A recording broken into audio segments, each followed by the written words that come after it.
नमस्कार दोस्तों, दार्शनिक चिंतन की इस निरंतर बहती यात्रा में एक बार फिर आपका स्वागत है। आप इस समय क्वेश्चनली रिच यूट्यूब चैनल पर चल रही इस हिंदी फिलोसॉफिकल ऑडियो सीरीज का हिस्सा हैं, जो आर्थर सी डैंटो की प्रसिद्ध पुस्तक what philosophy is a guide to the elements और उससे जुड़े दार्शनिक विचारों से प्रेरित है। ये series word to word audio book नहीं है, ये सीरीज एक एजुकेशनल इंटरप्रिटेशन है। यहाँ हम सिर्फ किताब नहीं पढ़ रहे, यहाँ हम विचारों को अपनी भाषा, अपने अनुभव और रियल लाइफ एग्जाम्पल्स के साथ समझने की कोशिश कर रहे हैं। जहां भी आप सुनेंगे डैंटो कहते हैं या डैंटो के अनुसार, उसे नैरेटिव रेफरेंस के रूप में समझिएगा। हम ओरिजिनल बुक से वर्ड टू वर्ड कुछ भी कोट नहीं कर रहे, हम विचारों के साथ संवाद कर रहे हैं, उनकी व्याख्या कर रहे हैं और उन्हें आज की जिंदगी से जोड़ रहे हैं। इसके साथ साथ इस ऑडियो बुक सीरीज में कुछ ऐसी बातें, विचार, कॉन्सेप्ट्स और उदाहरण भी हैं जो ओरिजिनल बुक में नहीं है। ये सब इस दार्शनिक चर्चा को और अधिक स्पष्ट, गहरा और दिलचस्प बनाने के लिए इस चैनल के राइटर द्वारा लिखे गए हैं। ये ऑडियो बुक सीरीज इस चैनल के लेखक गगन अनुत्तीरण द्वारा डिजाइंड और लिखित है। ये पूरी सीरीज 20th सेंचुरी के प्रसिद्ध American art critic and philosopher Arthur C Danto के गहन विचारों और उनकी अमर कृतियों से प्रेरित है। गगन अनुत्तीरण ने इस सीरीज को तैयार करते समय निम्नलिखित दृष्टिकोण अपनाए हैं। गगन अनुत्तीरण ने डैंटो के दार्शनिक सिद्धांतों से प्रभावित होकर अपनी समझ के अनुसार अपने विचारों और उनके विचारों के साथ एक वैचारिक तालमेल बिठाने की कोशिश की है। ये कार्य केवल एक अनुवाद नहीं, बल्कि डैंटो के दर्शन की एक नवीन व्याख्या है। गगन अनुत्तीर्ण ने पुस्तक को वर्ड टू वर्ड कॉपी या कोट करने की बजाय विषय की आत्मा को पकड़ा है। इसमें गगन अनुत्तीर्ण ने अपने स्वयं के मौलिक विचारों और अंतर्दृष्टियों को भी बेहद खूबसूरती से पिरोया है। गगन ने और भी बहुत सारी पुस्तकों, दार्शनिकों और बहुत से लिखित स्रोतों को पढ़कर उनका व्यवहारिक प्रयोग करते हुए उनसे सही दिशा और मार्गदर्शन प्राप्त करने के प्रयास में इस सीरीज को लिखा है। गगन ने डैंटो कहते हैं और डैंटो के अनुसार जैसे वाक्यों के माध्यम से भी अपने बहुत से मौलिक दार्शनिक विचार और जटिल दार्शनिक चर्चाओं को व्यक्त किया है, जो डैंटो के मूल दर्शन और आधुनिक दार्शनिक चिंतन के बीच एक सेतु का कार्य करता है। गगन अनुत्तीर्ण 20th सेंचुरी के प्रसिद्ध दार्शनिक प्रोफेसर आर्थर सी डैंटो के विचारों से अत्यधिक प्रेरित और प्रभावित हैं और उनका आभार व्यक्त करते हैं। ये सीरीज केवल जानकारी प्रदान नहीं करती, बल्कि श्रोताओं को दर्शन की उन गहराइयों में ले जाती है जहां गगन अनुत्तीर्ण के वैचारिक प्रयास और डैंटो की बौद्धिक विरासत का मिलन होता है। लेकिन मैं आपको यह भरोसा दिलाता हूं कि यह सीरीज आपको निराश नहीं करेगी। ये सिर्फ थियरी नहीं है, हर एपिसोड के अंत तक आपको एक नई क्लैरिटी मिलेगी। सोचने का एक बिल्कुल नया तरीका आपके सामने खुलेगा। अगर आप दर्शन को अब तक कठिन, भारी या सिर्फ किताबों की चीज समझकर छोड़ देते थे, तो ये सीरीज खासतौर पर आपके लिए है। यहाँ हम हर कॉन्सेप्ट को स्टेप बाय स्टेप, बहुत सरल भाषा में और रियल लाइफ अनुभवों से जोड़कर समझेंगे। तो दोस्तों, अब तक हम 4 चैप्टर्स की यात्रा कर चुके हैं, जिसमें हमने ऑथर डैंटो के जीवन और उनके फिलोसॉफिकल विजन अर्थात उनके दार्शनिक दृष्टिकोण को समझा। उसके बाद हमने देखा कि दर्शन क्या है, उसकी बुनियादी परिभाषा क्या है और कैसे वो दुनिया के अन्य विषयों से बिल्कुल अलग खड़ा है। हमने फिलॉसफी के उस एलिमेंटल नेचर अर्थात उसके मौलिक स्वरूप, उसके तत्वों और आयामों की गहराई को भी महसूस किया। हमने चैप्टर 4 में ये समझने की कोशिश की थी कि नॉलेज कैसे बनती है और हम जो जानते हैं वो कैसे जानते हैं, हमारे जानने की सीमाएं कहां तक जाती हैं, यानी हमने एपिस्टेमोलॉजी, ज्ञान के दर्शन को समझा। इस यात्रा की नींव पिछले 4 चैप्टर्स में रखी गई है। अगर आपने उन्हें मिस कर दिया है तो अभी जाकर देखें और फिर इस चर्चा का हिस्सा बने, क्योंकि एक बेहतर समझ और इस वैचारिक प्रवाह से जुड़ने के लिए पिछले 4 चैप्टर्स का संदर्भ लेना बहुत जरूरी है। पूरी सीरीज की प्लेलिस्ट का लिंक नीचे डिस्क्रिप्शन में दिया गया है। अब चैप्टर 5 में दर्शन उस जगह की ओर मुड़ता है जहां से हर सवाल जन्म लेता है, यानी कि मन। इस अध्याय में हम मन से शुरुआत करेंगे। ये पूछेंगे कि मन क्या है और क्या वो कोई वस्तु है या एक चलती हुई प्रक्रिया। फिर हम मन और शरीर के संबंध में उतरेंगे। ये समझने की कोशिश करेंगे कि दोनों एक हैं या अलग, और अगर अलग हैं तो एक दूसरे को इतनी गहराई से कैसे प्रभावित करते हैं। इसके बाद हम चेतना तक पहुंचेंगे, उस बिंदु तक जहां सिर्फ सोचना नहीं बल्कि यह जानना सामने आता है कि हम सोच रहे हैं। यहीं से भाषा इस अध्याय में प्रवेश करेगी, एक माध्यम के रूप में नहीं बल्कि सोच की संरचना के रूप में। फिर हम देखेंगे कि हमारी भाषा, हमारी बायोलॉजी और शारीरिक प्रक्रियाएं मिलकर हमारे विकल्पों की सीमा कैसे तय करती हैं, और यहीं से फ्री विल का सवाल उठेगा, अर्थात क्या हम सच में चुनते हैं या हम सिर्फ चुने जा चुके निर्णयों को अपना मान लेते हैं। और अंत में हम फिर उसी बिंदु पर लौटेंगे जहां से शुरुआत हुई थी, यानी कि मन। और इस तरह हम फिर एक बार क्वेश्चनली रिच हो जाएंगे। तो चलिए शुरू करते हैं। चैप्टर 5, फिलॉसफी एंड माइंड, दर्शन और मन। अब जरा अपनी आंखें बंद कीजिए और एक पल के लिए दुनिया की सारी आवाजें थोड़ी धीमी कर दीजिए। अपने भीतर बस एक चीज सुनिए, एक ही चीज महसूस कीजिए, वो सोच, वो आवाज जो अभी आपके भीतर चल रही है, वो विचार जो बिना दिखे, बिना छुए आपके पूरे अनुभव को दिशा दे रहा है, वो विचार जो किसी दरवाजे से नहीं आता फिर भी भीतर मौजूद रहता है। और मजे की बात यह है कि आप इसे पकड़ नहीं सकते, लेकिन यह आपको पकड़ कर रखता है। यही से आर्थर सी डैंटो माइंड के सवाल की शुरुआत करते हैं। वो माइंड को कोई साधारण चीज नहीं मानते, वो माइंड को एक ऐसा रहस्य मानते हैं जो हर इंसान के साथ है, लेकिन फिर भी हर इंसान से छुपा हुआ है। डैंटो के अनुसार माइंड का रहस्य इसलिए नहीं है कि हम उसके बारे में कम जानते हैं, बल्कि इसलिए है कि जिसके माध्यम से हम जानते हैं उसी को जानने की कोशिश कर रहे हैं। और पहला सवाल बिल्कुल सीधा है कि यह जो सोच रहा है यह है क्या? क्योंकि देखिए, हम दुनिया को जितना देखते हैं उससे कहीं ज्यादा हम अपने भीतर देखते हैं। लेकिन भीतर का देखना आंखों से नहीं होता, वो किसी और चीज से होता है जिसे हम माइंड कहते हैं। डैंटो यहाँ ये संकेत करते हैं कि दुनिया जैसी है और दुनिया जैसी हमें दिखती है, इन दोनों के बीच माइंड हमेशा मौजूद रहता है। दुनिया कभी सीधे नहीं मिलती, वो हमेशा माइंड के रास्ते से आती है। लेकिन डैंटो यही नहीं रुकते, वो पूछते हैं, जब आप कहते हैं मेरा मन ठीक नहीं है, तो आखिर वो मन है कहाँ? दिमाग में, दिल में या कहीं और? और यही फिलॉसफी एक और चोट करती है। अगर आप मन को किसी जगह पर नहीं रख सकते, उसे देख नहीं सकते, तो फिर आप ये कैसे मान लेते हैं कि वह पूरी तरह आपके नियंत्रण में है? यहां डैंटो आपको याद दिलाते हैं कि मन का सवाल दुनिया का सवाल नहीं है, यह आपका सवाल है। क्योंकि अगर माइंड को समझे बिना आप दुनिया को समझने का दावा करते हैं, तो डैंटो के अनुसार आप दरअसल अपने ही औजार को अंधेरे में पकड़े हुए हैं, जिससे आप खुद को भी घायल कर सकते हैं। इसीलिए माइंड का सवाल दुनिया का सवाल नहीं है, यह आपका सवाल है। तो चलिए आज उसी को समझते हैं जिससे हम सब कुछ समझ पाते हैं। सेक्शन 1, माइंड यानी कि मन। यह कोई चीज है या कोई प्रक्रिया?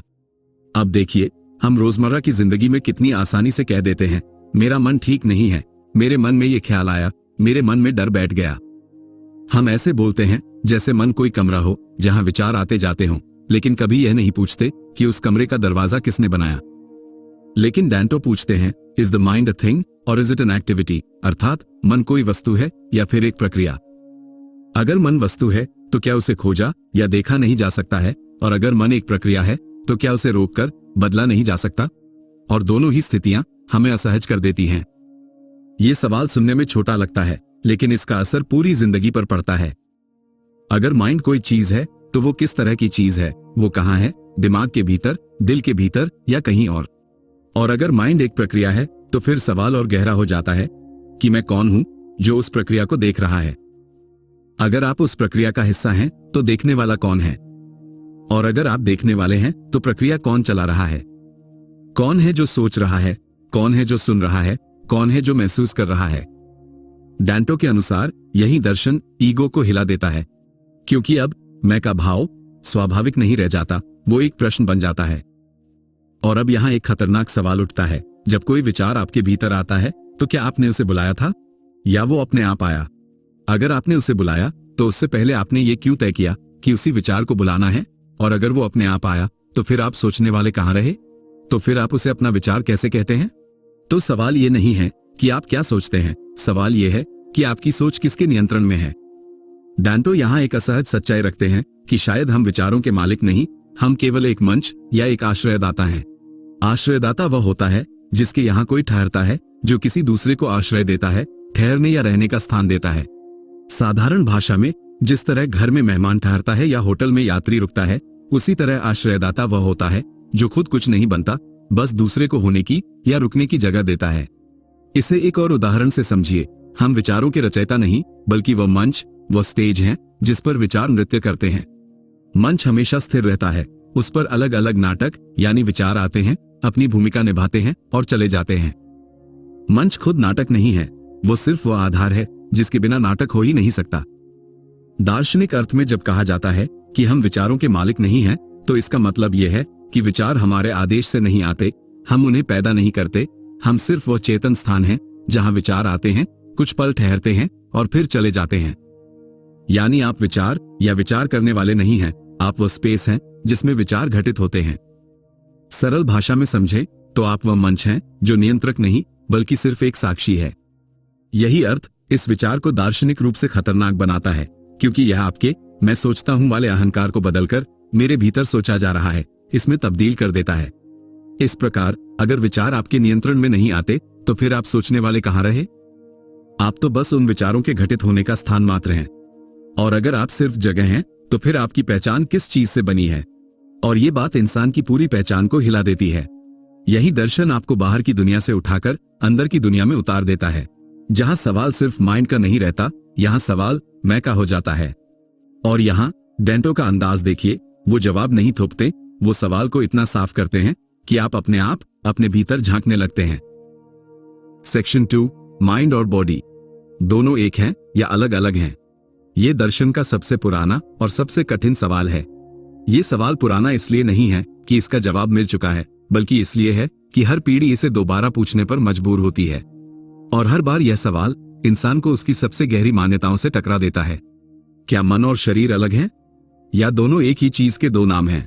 अगर दोनों एक ही हैं, तो भीतर का अनुभव बाहर की वस्तु जैसा या शरीर के किसी अंग के जैसा क्यों नहीं लगता? और अगर दोनों अलग हैं, तो फिर अलग होते हुए भी एक दूसरे को इतनी गहराई से प्रभावित कैसे करते हैं? इसे आसान शब्दों में इस तरह समझो कि अगर मन और शरीर एक ही चीज के दो नाम हैं, तो एक ही चीज दो अलग तरह से क्यों अनुभव होती है? शरीर का होना वजन, आकार, गति और स्थान में दिखता है, लेकिन मन का होना सोच, भावना, दर्द, डर, खुशी और दुख के रूप में महसूस होता है। अगर दोनों एक ही हैं, तो भीतर का अनुभव बाहर की वस्तु जैसा ठोस, दिखाई देने वाला या नापे जाने वाला क्यों नहीं लगता? और अगर मन और शरीर अलग हैं, तो फिर अलग होते हुए भी वे एक दूसरे से अलग क्यों नहीं हो पाते? मन में एक छोटा सा विचार दिल की धड़कन बढ़ा देता है। शरीर पर एक मामूली चोट पूरी चेतना और मन को जकड़ लेती है। तो सवाल यह नहीं है कि मन और शरीर जुड़े हैं या नहीं। सवाल यह है कि दो अलग लगने वाली चीजें एक दूसरे के बिना एक पल भी कैसे नहीं चल पाती। यहीं पर दर्शन किसी निष्कर्ष पर नहीं, एक असहज सच्चाई पर छोड़ देता है कि शायद हम जिन्हें दो मान रहे हैं वे असल में दो नहीं हैं, और हम जो एक समझना चाहते हैं वो पूरी तरह से एक भी नहीं है। अब हम थोड़ा सा मनोविज्ञान के क्षेत्र में प्रवेश करते हैं। यहाँ दर्शन और साइकोलॉजी सिर्फ विचारों की बहस नहीं रहते, बल्कि वास्तविक घटनाओं के सामने खड़े हो जाते हैं। कभी साइकोलॉजी को मन का विज्ञान कहा जाता था, लेकिन जैसे जैसे साइंस सिर्फ नापने योग्य चीजों पर जोर देने लगी, माइंड धीरे धीरे एक असहज और अप्रासंगिक विषय बन गया। क्योंकि सवाल उठता था कि माइंड को मापा कैसे जाए, उसका स्थान कहाँ है, और उसे ब्रेन से अलग कैसे दिखाया जाए। इसी वजह से कई दशकों तक साइकोलॉजी ने व्यवहार को तो पढ़ा, लेकिन माइंड को सीधे छूने से बचती रही। लेकिन फिर कुछ ऐसी घटनाओं से सामना हुआ जिन्होंने इस दूरी को असंभव बना दिया। अब पहली घटना का उदाहरण देखिए। कुछ मरीजों के ऑक्सीपिटल लोब्स यानी ब्रेन के वे हिस्से जो हमारे दृश्य अनुभवों से जुड़े होते हैं, गंभीर रूप से क्षतिग्रस्त थे। साइंस के अनुसार उन्हें कुछ भी दिखाई नहीं देना चाहिए था, लेकिन आश्चर्य की बात यह थी कि वे फिर भी कुछ विजुअल संकेतों को पहचान पा रहे थे। वे यह नहीं कह पाते थे कि उन्होंने क्या देखा, लेकिन उनका व्यवहार यह दिखाता था कि कुछ न कुछ देखा जरूर गया है। यहां सवाल उठता है, अगर देखने की जगह और कारण ब्रेन का एक हिस्सा है, तो उसके नष्ट होने के बाद यह पहचान कहां से आ रही है? अब दूसरा उदाहरण। एक व्यक्ति का हाथ शारीरिक रूप से काट दिया गया था। हाथ मौजूद ही नहीं था, लेकिन फिर भी वो व्यक्ति अपने फैंटम आर्म को महसूस करता था। जब उस अदृश्य हाथ पर कोई तेज संकेत दिया जाता तो वो प्रतिक्रिया देता था, जैसे दोनों हाथ मौजूद हों। यहां मन ऐसी चीज को अनुभव कर रहा था जो शरीर में मौजूद ही नहीं थी। तो सवाल यह है, अनुभव किससे जुड़ा है, शरीर से या किसी और स्तर से? अब तीसरा उदाहरण जो और भी ज्यादा परेशान करने वाला है। एक ब्रेन इंजर्ड व्यक्ति अपने माता पिता को देखकर यह मानने लगा कि वे असली नहीं हैं। उसका तर्क था कि उनका चेहरा वही है, आवाज वही है, व्यवहार भी वही है, लेकिन कुछ सही नहीं है।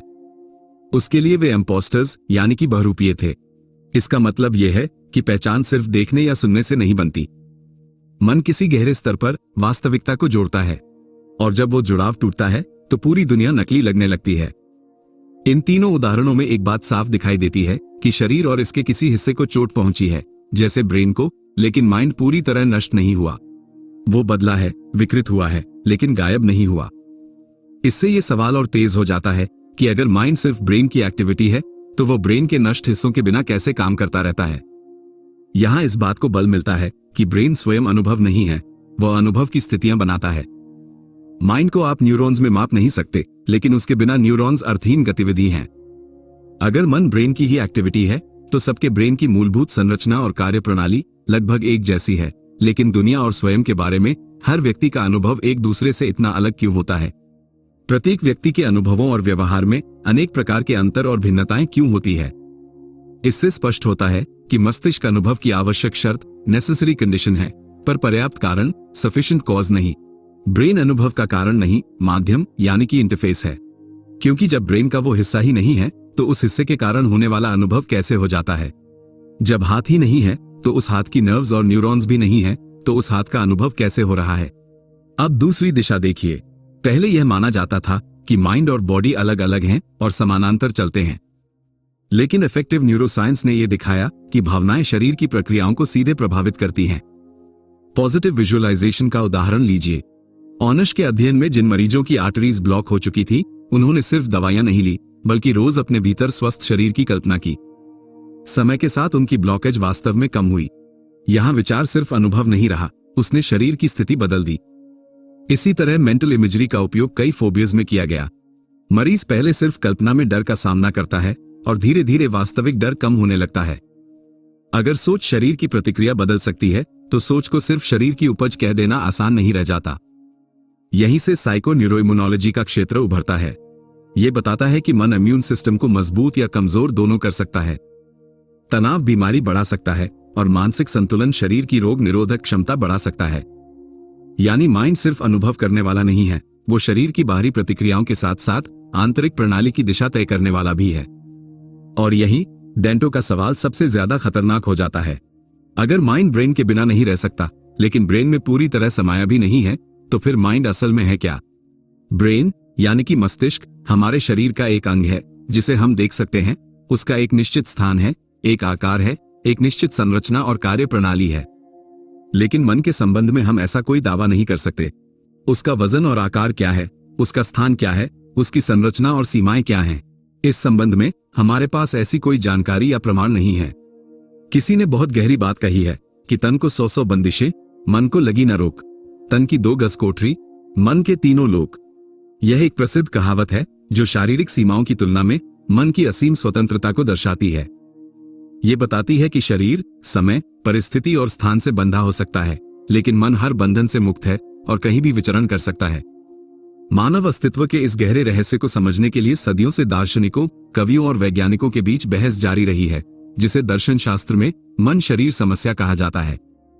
इसे समझने का एक मुख्य आधार दार्शनिक और आध्यात्मिक दृष्टिकोण यानी द्वैतवाद है, जिसे रेने डेस्कार्टेस ने कार्टेशियन डुअलिज्म के रूप में परिभाषित किया था।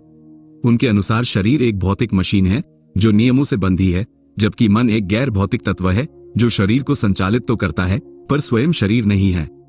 यही कारण है कि हम अक्सर अपनी कल्पनाओं और सपनों में शारीरिक सीमाओं को पार कर जाते हैं, जो इस विश्वास को जन्म देता है कि चेतना शरीर के नष्ट होने के बाद भी जीवित रह सकती है। हालांकि वैज्ञानिक दृष्टिकोण इस स्वतंत्रता पर सवाल उठाता है। जैसा कि कैप्ग्रास डिल्यूशन में देखा गया है कि मस्तिष्क की एक शारीरिक चोट मन की पूरी वास्तविकता और भावनात्मक जुड़ाव को बदल सकती है। न्यूरोसाइंस का तर्क है कि मन मस्तिष्क की ही उपज है और अरबों न्यूरॉन्स की फायरिंग से पैदा होने वाली ऊर्जा है। इसका प्रमाण यह है कि शराब जैसे भौतिक पदार्थ या अल्जाइमर जैसी बीमारियां सीधे हमारे व्यक्तित्व और सोच को प्रभावित करती हैं, जिससे यह निष्कर्ष निकलता है कि मन वही है जो मस्तिष्क करता है। इसके बावजूद चेतना का कठिन प्रश्न, the hard problem of consciousness, आज भी अनसुलझा है, क्योंकि विज्ञान ये तो समझा सकता है कि न्यूरॉन्स कैसे काम करते हैं, लेकिन वह यह नहीं बता पाता कि अनुभव करने वाला कौन है और महसूस करना वास्तव में क्या है। अंततः तन की 2 गज कोठरी, मन के तीनों लोक वाली बात इस संभावना को बल देती है कि भले ही मन शारीरिक रूप से मस्तिष्क पर निर्भर हो, लेकिन अनुभवात्मक रूप से वह असीम है और शायद मस्तिष्क केवल एक रेडियो रिसीवर की तरह है जो ब्रह्मांडीय चेतना के सिग्नल को ग्रहण करता है। जिस तरह रेडियो के टूट जाने से रेडियो स्टेशन से आने वाली तरंगें खत्म नहीं होती, वे वातावरण में मौजूद रहती हैं, बस उन्हें प्रकट करने वाला माध्यम नष्ट हो जाता है। उसी तरह वह सिग्नल रूपी चेतना शरीर रूपी रेडियो के टूट जाने के बाद भी ब्रह्मांड में गूंजती रहती है। इसीलिए बहुत से लोग या विद्वान ये मानते हैं कि मन शरीर से अलग है। शरीर नष्ट हो सकता है, पर मन सोच सकता है, महसूस कर सकता है और चेतना या मन शायद जीवित रह सकते हैं। ये धारणा इंसान को मृत्यु से आगे की उम्मीद देती है, लेकिन उसी के साथ एक नया डर भी पैदा करती है कि अगर मन अलग है तो वो शरीर के बिना किस अवस्था में रहेगा। इसे कहा जाता है ड्यूअलिज्म, अर्थात दो अलग वास्तविकताएं। ड्यूअलिज्म हमें ये सोचने पर मजबूर करता है कि क्या इंसान दो हिस्सों में बटा हुआ है, एक जो दिखता है और एक जो सिर्फ महसूस होता है। और अगर ऐसा है तो असली इंसान कौन सा है? लेकिन दूसरी ओर कुछ फिलोसोफर्स कहते हैं मन कोई अलग सत्ता नहीं है, जिसे हम माइंड कहते हैं, वो दरअसल ब्रेन की एक्टिविटी है। इसे कहा जाता है मटेरियलिज्म, अर्थात सब कुछ भौतिक है। यह विचार सुनने में सादा लगता है, लेकिन इसके नतीजे खतरनाक हैं। क्योंकि अगर मन सिर्फ एक्टिविटी है तो फिर मैं का भाव किसी प्रक्रिया से ज्यादा क्या है? यह सवाल चेतना के सबसे गहरे रहस्य पर प्रहार करता है। यदि हम मैं को केवल एक प्रक्रिया प्रोसेस मान लें तो कर्ता का अस्तित्व ही समाप्त हो जाता है। मटेरियलिज्म दुनिया को समझने में मदद करता है, लेकिन यह सवाल छोड़ देता है कि अनुभव का स्वाद, दुख की चुभन और खुशी की गर्माहट सिर्फ पदार्थ से कैसे पैदा होती है। और यहां डांटो की खूबसूरती देखिए, वो किसी एक पक्ष को थोपते नहीं, वो बस सवाल को ईमानदारी से खोलते हैं। डांटो के लिए दर्शन का काम पक्ष चुनना नहीं है, बल्कि उस जगह तक पहुंचना है जहां दोनों पक्ष अधूरे लगने लगते हैं। अगर आप ड्यूअलिज्म मानते हैं तो बताइए मन शरीर से जुड़ता कैसे है? अगर मन अलग है तो वो शरीर को आदेश कैसे देता है और शरीर का दर्द मन तक पहुंचता कैसे है? दो अलग वास्तविकताएं आपस में बात कैसे करती हैं?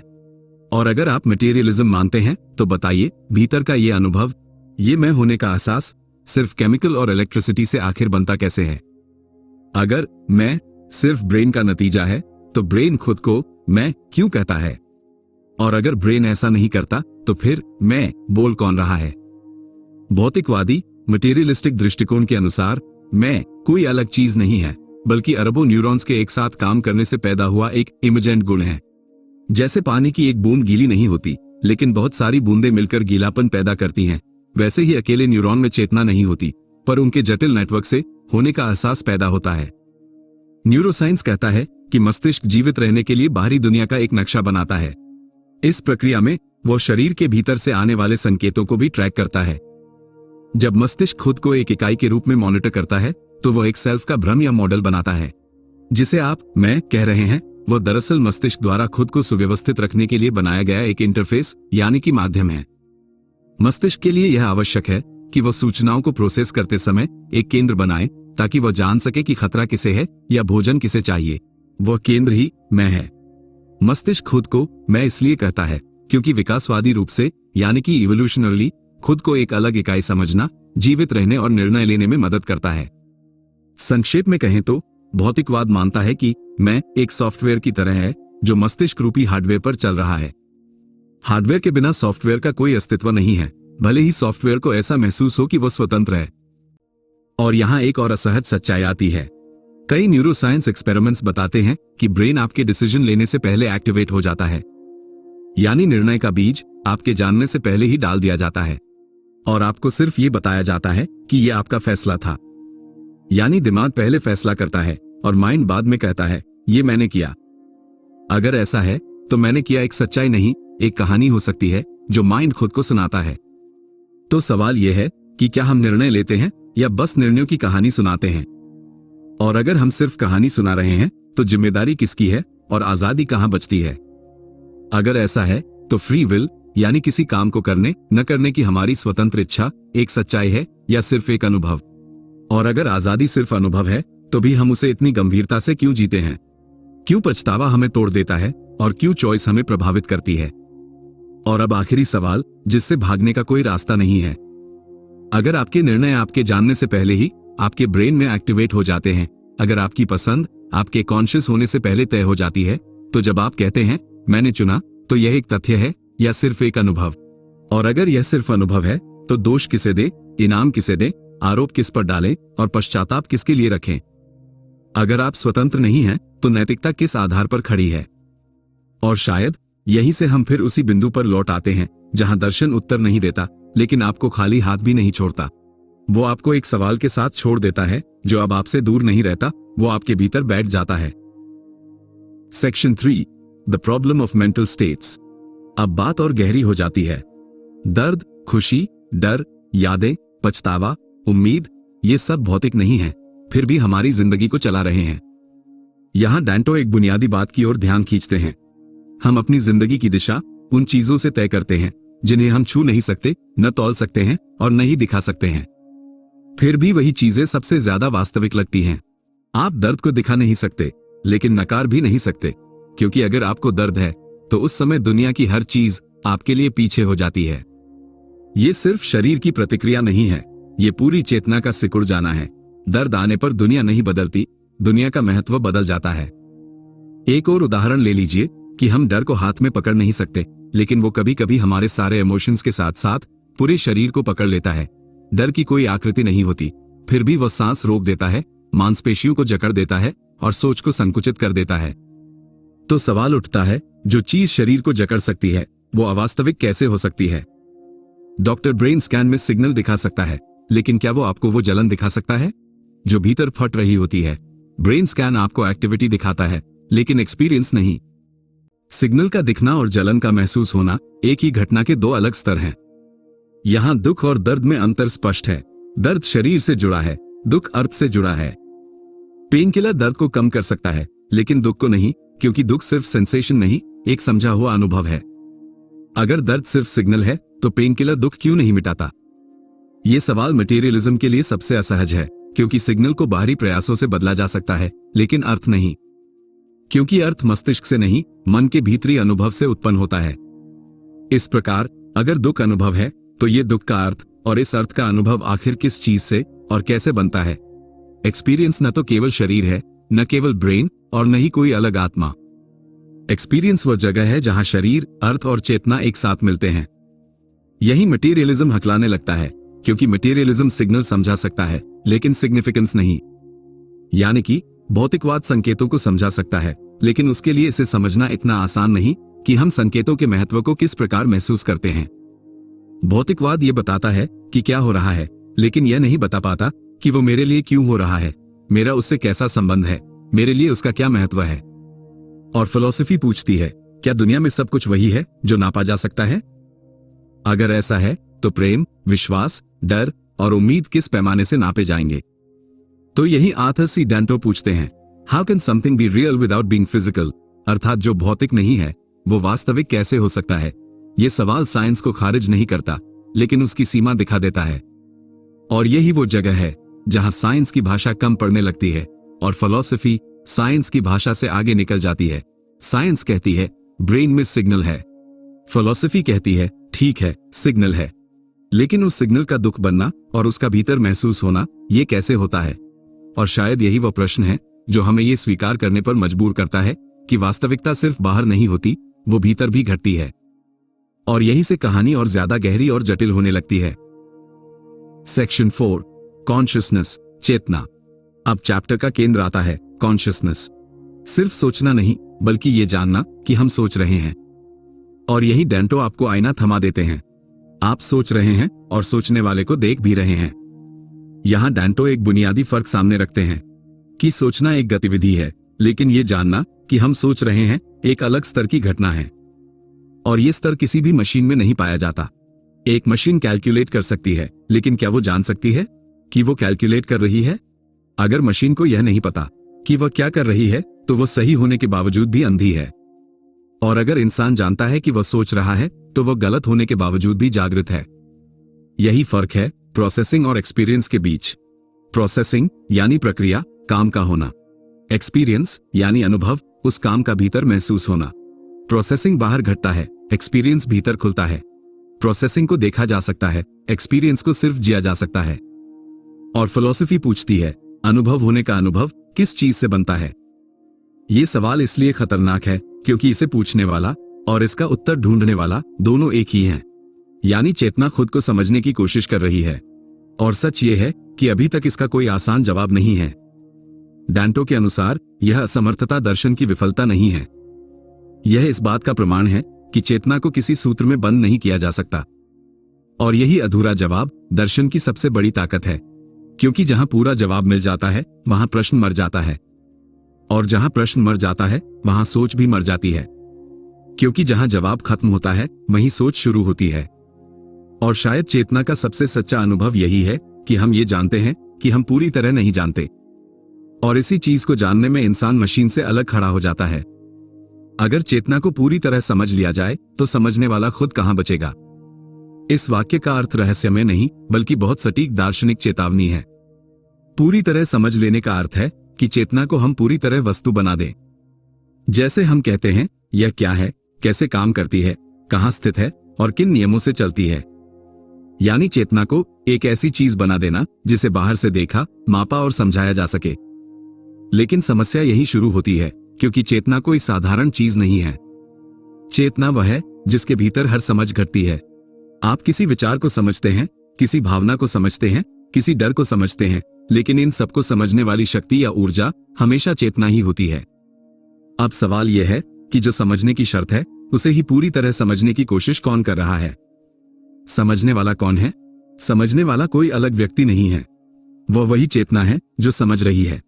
यानी चेतना खुद को खुद से बाहर खड़ा करके समझना चाहती है। यह ठीक वैसा है जैसे आंख खुद को देखना चाहे या चाकू खुद को काटना चाहे। यहां कोई बाहरी जगह ही नहीं बचती। लेकिन चेतना को पूरी तरह जानने वाला खुद कहां बचेगा? इसका अर्थ क्या है? अगर आप चेतना को पूरी तरह वस्तु बना देते हैं तो चेतना विषय नहीं रह जाती, वह ऑब्जेक्ट बन जाती है।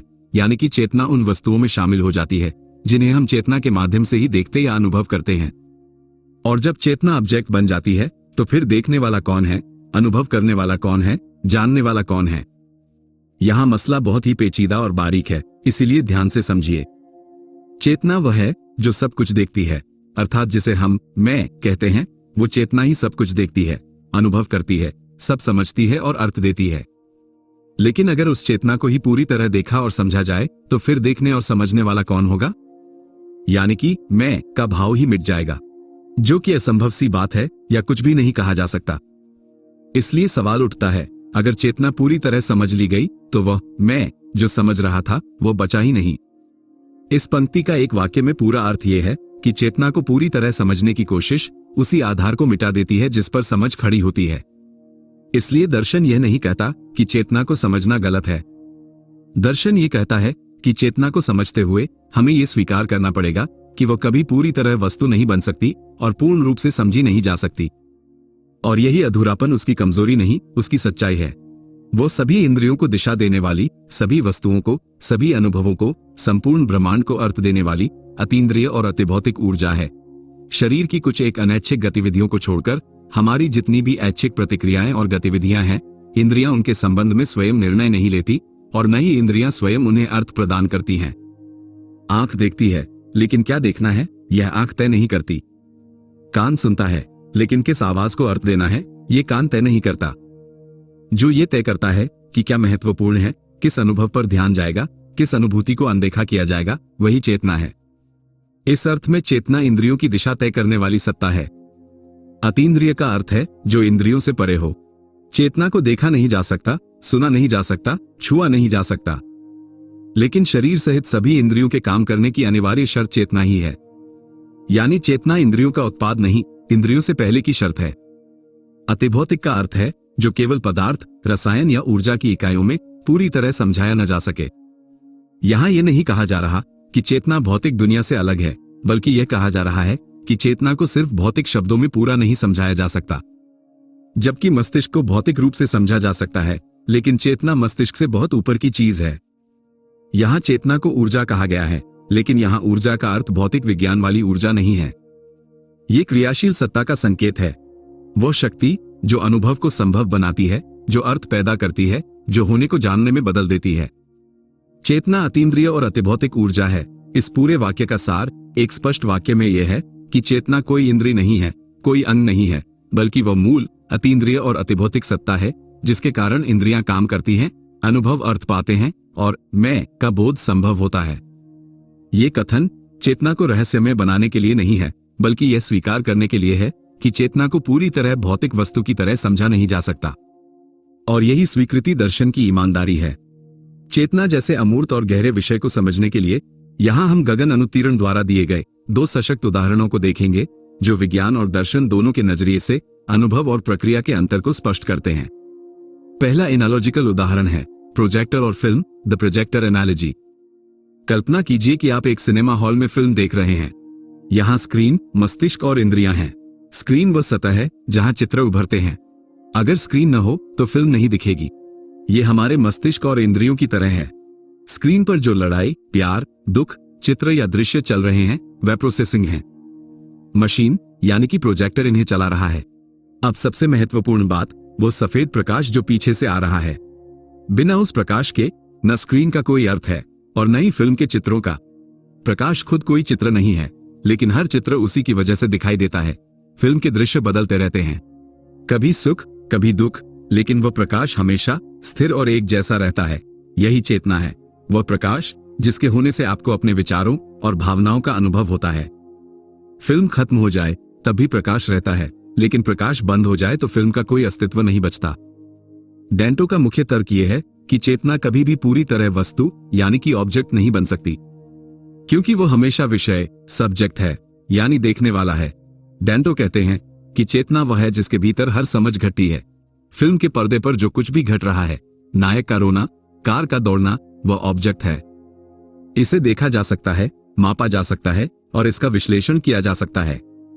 विज्ञान इसी पर्दे को देखता है और कहता है, देखो यहां पिक्सेल हैं, यहां रोशनी के सिग्नल हैं, लेकिन वह प्रकाश जो इन दृश्यों को संभव बना रहा है वह सब्जेक्ट है। डेंटो का तर्क है कि यदि आप प्रोजेक्टर के प्रकाश को ही फिल्म का एक हिस्सा बनाने की कोशिश करेंगे तो वह प्रकाश दृश्य बन जाएगा। जैसे ही वह दृश्य बना, उसे देखने के लिए एक दूसरे प्रकाश की जरूरत पड़ेगी। मूल सार यह है कि चेतना वो शर्त है जिससे फिल्म दिखती है। आप प्रकाश से प्रकाश को नहीं देख सकते। इसीलिए डेंटो कहते हैं कि चेतना को पूरी तरह समझने की कोशिश उस आधार को ही मिटा देती है जिस पर समझ खड़ी है। अब दूसरा मेटाफोरिकल उदाहरण है महासागर और लहरें, दी ओशन मेटाफोर। यह उदाहरण चेतना की अतिभौतिक और अतीन्द्रिय प्रकृति को समझाने के लिए सबसे सटीक माना जाता है। समुद्र की सतह पर उठने वाली हर लहर खुद को दूसरी लहर से अलग मानती है।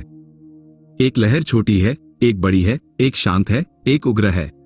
ये हमारे मैं होने का एहसास, हमारे विचार और हमारी अलग अलग मानसिक अवस्थाएं हैं। पानी, दी एसेंस, हर लहर अंततः पानी ही है। ये भौतिक शरीर या न्यूरॉन्स की तरह है जिसे विज्ञान देख और नाप सकता है। महासागर की गहराई, कॉन्शियसनेस, वह असीम गहराई जो सतह की हलचल से प्रभावित नहीं होती। लहर को लगता है कि वह पैदा हुई और मर गई, लेकिन महासागर के लिए कुछ भी कम या ज्यादा नहीं हुआ। चेतना वह महासागर है, वह आधार जहां लहरें यानी कि विचार और कल्पनाएं उठती और गिरती हैं। आप लहरों को गिन सकते हैं, ये प्रोसेसिंग है, लेकिन आप पूरे महासागर के होने के एहसास को एक संख्या में नहीं बांध सकते। यह एक्सपीरियंस है। यहां हमने प्रोसेसिंग और एक्सपीरियंस के बीच का अंतर स्पष्ट करने की कोशिश की है। लहरों का उठना, गिरना, टकराना एक प्रक्रिया है। इसे बाहर से देखा जा सकता है। एक वैज्ञानिक लहर की गति और ऊंचाई नाप सकता है, जैसे डॉक्टर ब्रेन स्कैन में सिग्नल देखता है। यह ऑब्जेक्ट है। लहर को यह महसूस होना कि वह लहर है और वह गीली है, यह एक्सपीरियंस है। यह भीतर खुलता है। डेंटो के अनुसार इंसान जागृत इसलिए है क्योंकि वह केवल लहर नहीं है, बल्कि वह जानता है कि वह लहर है। मशीन एक लहर की तरह है जो क्रिया तो कर रही है, लेकिन वह इस बारे में सचेत या जागरूक नहीं है कि वो क्रिया कर रही है। महासागर यानी कि चेतना वह सब्जेक्ट है जो अपनी ही विचार रूपी लहरों का अनुभव कर रहा है। डेंटो चेतावनी देते हैं कि अगर हम पूरे महासागर को एक बोतल में बंद करके ऑब्जेक्ट बनाकर समझना चाहें तो हम उस असीम ऊर्जा को खो देंगे जो उसे महासागर बनाती है। ये दोनों उदाहरण ये बताते हैं कि मस्तिष्क वह यंत्र है जो डेटा प्रोसेस करता है, लेकिन चेतना वो उपस्थिति है जो उस डेटा को अनुभव में बदल देती है। अब डेंटो के सब्जेक्ट ऑब्जेक्ट तर्क का सबसे सटीक संगम समझिए। चेतना वह मैं है जो सब देखती है, यानी कि सब्जेक्ट। दुनिया और मस्तिष्क की गतिविधियां वे हैं जो देखी जाती हैं, यानी कि ऑब्जेक्ट। जब हम कहते हैं कि मैं को समझना है तो हम सब्जेक्ट को ऑब्जेक्ट बनाने की कोशिश करते हैं। डेंटो कहते हैं कि यह संभव है। जैसे ही आप मैं को एक वस्तु की तरह लैब में रखकर जांचेंगे, वो असली मैं वहां से फिसल जाएगा। क्योंकि वह असली मैं तो वह है जो उस लैब की जांच को अनुभव कर रहा है। इस तरह हम एक ठीक ठाक तार्किक अनुमानित निष्कर्ष पर पहुंचते हैं कि चेतना अतीन्द्रिय और अतिभौतिक है। वह अतीन्द्रिय है क्योंकि वह प्रकाश यानी कि सब्जेक्ट है, पर्दा रूपी ऑब्जेक्ट नहीं। वह अतिभौतिक है क्योंकि वह महासागर की वह गहराई है जिसे केवल लहरों रूपी भौतिक संकेतों को गिनकर नहीं समझा जा सकता। यही कारण है कि भौतिकवाद, मटेरियलिज्म यहां आकर हकलाने लगता है, क्योंकि वह केवल पर्दे के चित्रों को समझा सकता है, लेकिन पीछे से आने वाले उस जादुई प्रकाश को नहीं। दोस्तों, गगन अनुत्तीर्ण कहते हैं कि इस सब्जेक्ट ऑब्जेक्ट कॉन्सेप्ट के खिंचाव का हमारे मानसिक स्वास्थ्य और रोजमर्रा की जिंदगी से बहुत गहरा संबंध है।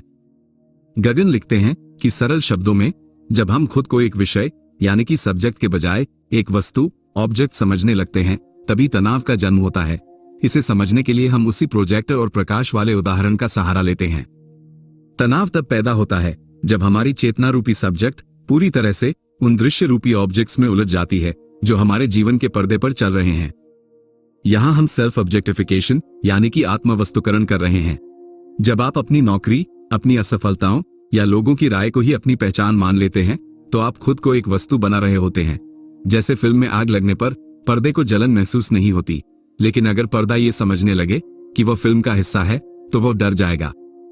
डेंटो के अनुसार जब मैं, जो सब्जेक्ट है, अपनी स्थिति को केवल बाहरी परिस्थितियों से, जो ऑब्जेक्ट्स हैं, तोलने लगता है तो वह संकुचित हो जाता है। यहां सब्जेक्ट अपनी अंतहीनता को भूलकर एक छोटा सा ऑब्जेक्ट बन जाता है जो परिस्थितियों की मार झेल रहा है। शांति वह अवस्था है जहां आप वापस दृष्टा, ऑब्जर्वर या सब्जेक्ट के स्थान पर आ जाते हैं। शांति का अर्थ फिल्म के दृश्यों को रोकना नहीं है, बल्कि यह याद रखना है कि आप प्रकाश हैं, पर्दा नहीं। जब आप ये जान लेते हैं कि मैं वो हूं जो इस विचार को देख रहा है, तो विचार अपनी पकड़ ढीली कर देता है। आप विचार नहीं रहते, आप वो जगह बन जाते हैं जहां विचार आता है और जाता है। यह अनुभव अतीन्द्रिय है। यहां मैं होने का एहसास किसी बाहरी उपलब्धि पर निर्भर नहीं रहता, बल्कि अपने होने की मौलिक गहराई, महासागर की शांति में टिका होता है। डेंटो का दर्शन हमें एक व्यवहारिक रास्ता दिखाता है। पहली चीज है जागरूकता। जब अगली बार आप तनाव में हो तो खुद से पूछें, क्या ये तनाव में हूं या ये कुछ ऐसा है जिसे मैं देख रहा हूं? दूसरी चीज सब्जेक्ट का प्रभुत्व। जैसे ही आप देखने वाली सत्ता यानी कि सब्जेक्ट बन जाते हैं, तनाव एक वस्तु, ऑब्जेक्ट बन जाता है। और जैसा कि डेंटो कहते हैं, जो वस्तु है उसे बदला जा सकता है, उसे नापा जा सकता है और उससे दूरी बनाई जा सकती है। तो दोस्तों, तनाव ऑब्जेक्ट के साथ अत्यधिक जुड़ाव है और शांति सब्जेक्ट की अपनी मौलिक प्रकृति में वापसी है।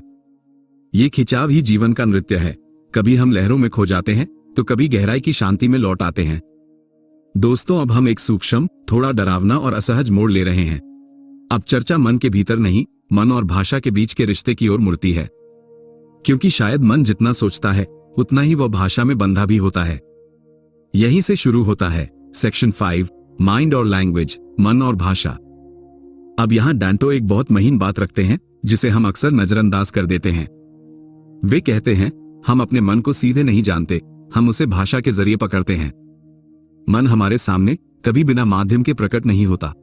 हम उसे हमेशा शब्दों, वाक्यों, नामों और श्रेणियों के माध्यम से समझने की कोशिश करते हैं। यानी हम मन को नहीं, मन के बारे में कही गई बातों को जानते हैं। हम कहते हैं, मैं सोच रहा हूं, मैं महसूस कर रहा हूं, मैं याद कर रहा हूं। यहां मैं और कर रहा हूं दोनों भाषा के ढांचे हैं। लेकिन सवाल यह है, क्या अनुभव पहले होता है और शब्द बाद में आते हैं, या कई बार शब्द ही अनुभव को आकार देते हैं? लेकिन सवाल यह है, क्या लैंग्वेज मन को व्यक्त करती है या उसे सीमित भी करती है? क्योंकि भाषा सिर्फ खिड़की नहीं है, वो एक फ्रेम भी है। वो दिखाती भी है और छुपाती भी है। जो शब्दों में फिट हो जाए वही आसानी से समझ में आता है।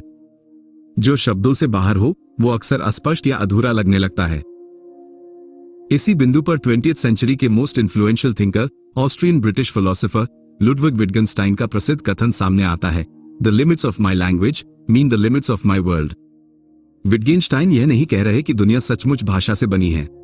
वो ये कह रहे हैं कि आप दुनिया को उतना ही देख, समझ और अनुभव कर सकते हैं जितना आपकी भाषा आपको अनुमति देती है। क्योंकि कई बार आपके भीतर तूफान होता है लेकिन शब्द नहीं होते। यहां भाषा की सीमा सीधे अनुभव की सीमा बन जाती है। अनुभव मौजूद होता है लेकिन वह आपकी दुनिया में पूरी तरह प्रवेश नहीं कर पाता। सांसें चलती रहती हैं लेकिन बात अटक जाती है। यानी कि कई बार आपके भीतर बहुत कुछ होता है लेकिन आप उसे शब्द नहीं दे पाते, और तब आपके अंदर एक अजीब सी बेचैनी होती है, क्योंकि माइंड बोल रहा होता है पर भाषा साथ नहीं दे रही होती। विटगेनस्टाइन के अनुसार ये बेचैनी इसलिए नहीं होती कि अनुभव अधूरा है, बल्कि इसलिए होती है कि भाषा उसे पकड़ने में असमर्थ है। यहां लैंग्वेज का अर्थ सिर्फ शब्द या व्याकरण नहीं है। यह उन अवधारणाओं का ढांचा है जिनमें हम सोचते हैं, जिन नामों से हम अनुभव को पहचानते हैं। यानी भाषा सोचने की संरचना है। यहां फिलॉसफी पूछती है, क्या कुछ अनुभव ऐसे हैं जिनमें शब्दों को पूरी तरह कहा ही नहीं जा सकता? अगर ऐसा है तो दुनिया जैसी है और दुनिया जैसी हमें उपलब्ध है, ये दोनों एक नहीं है। वो दुनिया जिसे आप शब्द दे सकते हैं, वही आपकी दुनिया बन पाती है। और फिर एक और गहरी बात सामने आती है कि अगर आप किसी चीज को शब्द नहीं दे पा रहे, तो क्या आप उसे पूरी तरह समझ भी पा रहे हैं? विटगेनस्टाइन यहाँ एक कठोर निष्कर्ष तक पहुंचते हैं कि आप जितनी भाषा जानते हैं, आप उतनी ही दुनिया में जीते हैं। इससे कम नहीं, इससे ज्यादा भी नहीं। और इन्हीं अनकहे और अनसुने असामान्य विचारों से दर्शन किताब से उठकर सीधे हमारी जिंदगी में उतर जाता है। क्योंकि अब सवाल यह नहीं रहता कि भाषा क्या है, सवाल यह हो जाता है कि आपकी जिंदगी का कितना हिस्सा वास्तव में जिया जा रहा है और कितना हिस्सा भाषा की सीमा के बाहर अटका हुआ है। क्योंकि अगर किसी अनुभव के लिए आपके पास शब्द नहीं है, तो वह अनुभव आपकी दुनिया में पूरी तरह जन्म ही नहीं ले पाता। अब सवाल सिर्फ यह नहीं रहता कि माइंड आजाद है या नहीं। अब सवाल यह हो जाता है कि क्या आपका माइंड अपनी ही भाषा के भीतर कैद है, और अगर है तो आपकी आजादी किस हद तक वास्तव में आपकी है। अब दिल थाम कर बैठ जाइए, क्योंकि अब जो सवाल उठने वाला है वो सिर्फ आपके दिमाग को नहीं, आपकी आजादी के भ्रम को हिलाने वाला है। अब तक आप यह मानते आए हैं कि आप चुनते हैं, आप निर्णय लेते हैं और आपके जीवन पर आपका नियंत्रण है। लेकिन अब यही मान्यता कटघरे में खड़ी होने वाली है। अब सवाल यह नहीं रह जाता कि आप स्वतंत्र हैं या नहीं। सवाल यह बन जाता है कि जिस आजादी पर आप भरोसा करते हैं, वो असल में किसके हाथ में है।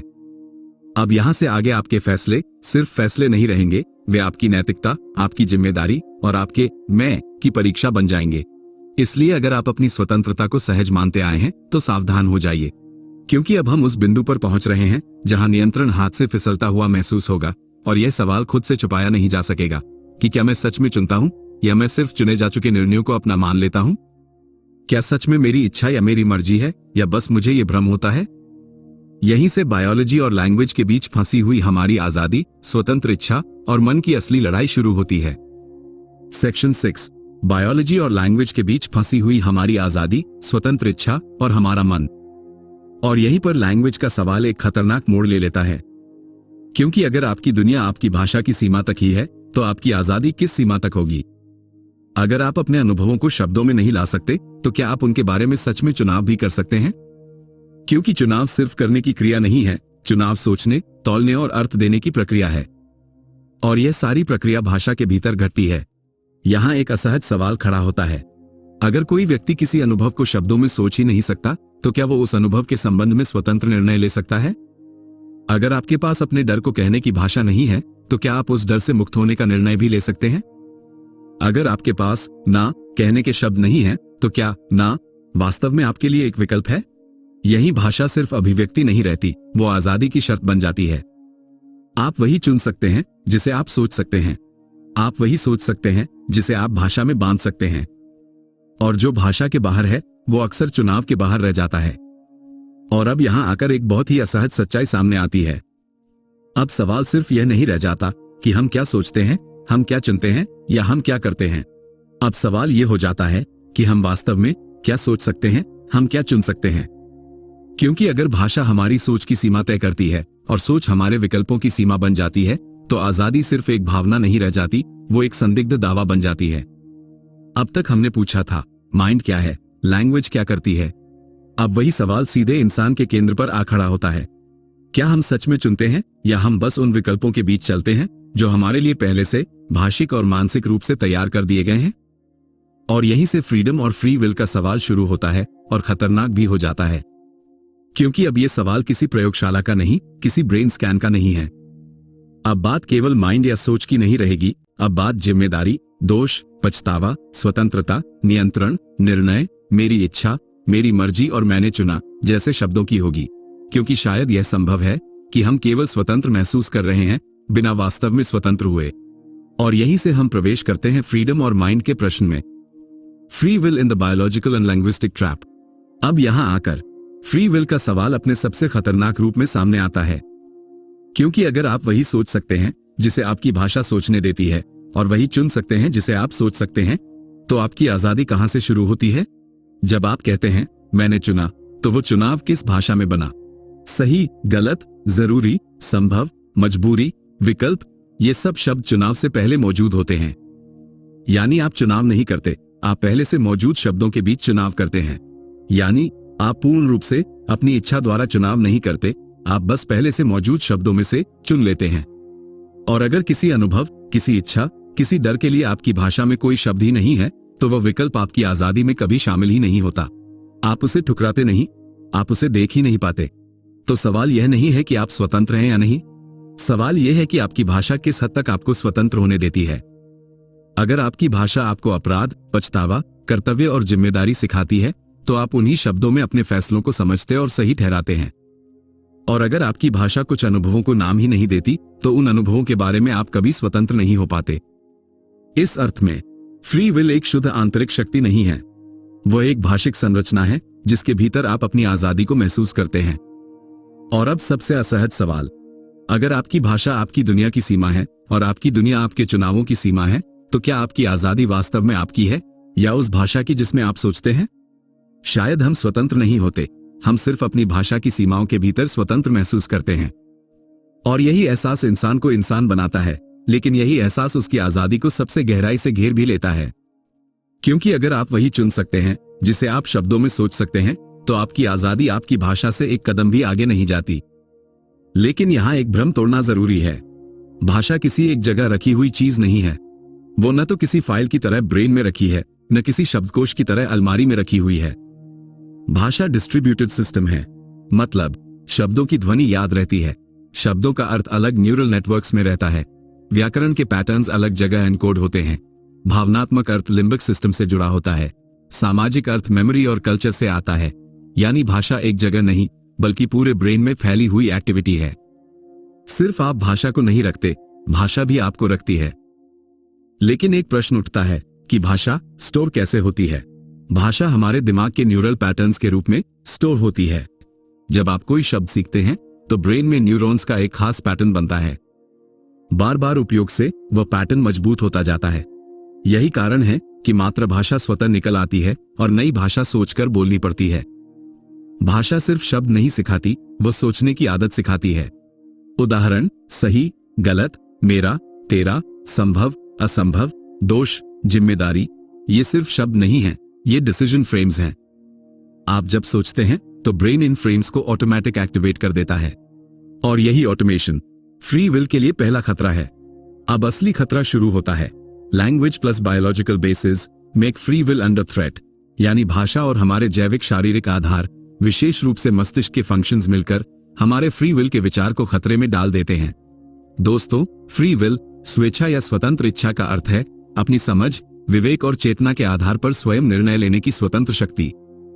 यह वह अवधारणा है जिसके अनुसार इंसान केवल परिस्थितियों, शारीरिक प्रवृत्तियों, आदतों, सामाजिक दबाव, भावनात्मक प्रतिक्रियाओं या किसी बाहरी फोर्स से पूरी तरह बंधा हुआ नहीं होता, बल्कि उनके बीच भी वह रुककर सोच सकता है, विकल्पों को देख सकता है और सचेत रूप से यह चुन सकता है कि क्या करना है और क्या नहीं।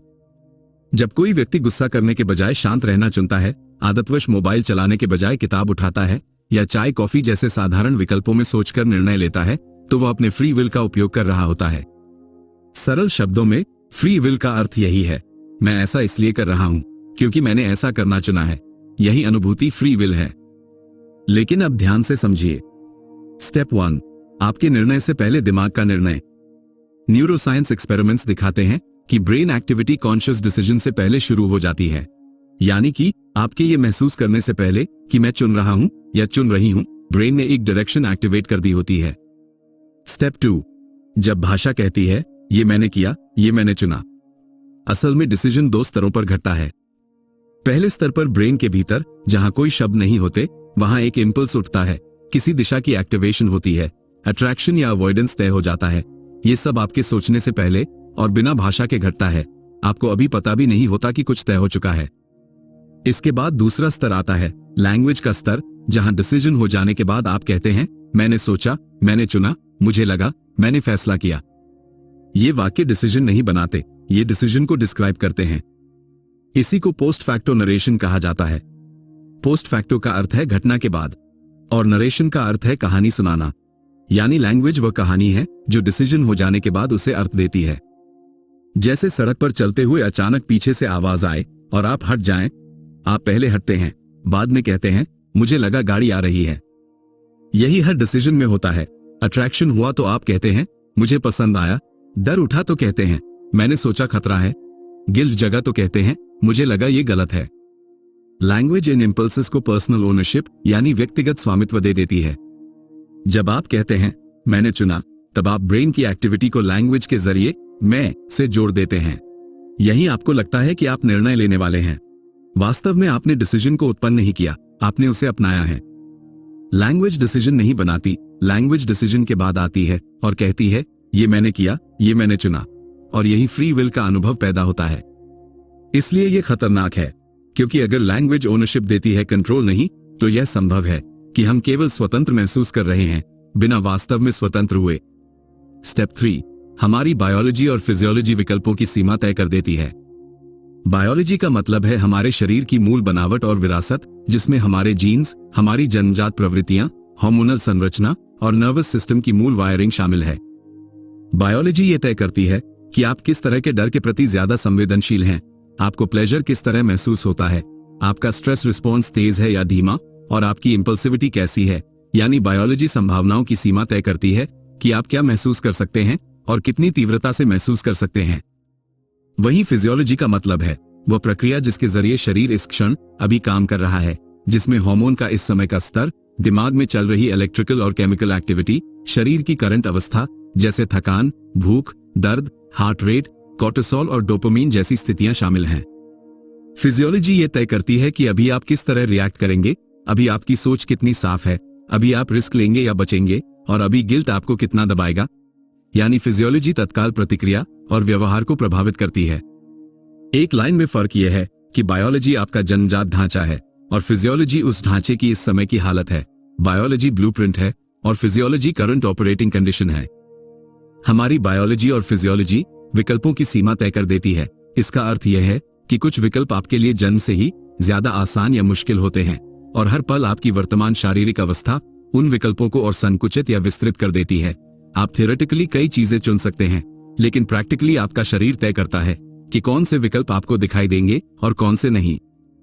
हमारी बायोलॉजी ये तय करती है कि आप किन इंपल्सेस के प्रति सेंसिटिव हैं, आप डर पर कैसे रिएक्ट करते हैं, प्लेजर आपको किस तरह खींचता है और गिल्ट आपको कितना दबाता है। ये सब जीन्स, हार्मोन्स और न्यूरल वायरिंग से तय होता है। अब यहाँ लैंग्वेज प्रवेश करती है और वह इन बायोलॉजिकल टेंडेंसीज को नाम दे देती है।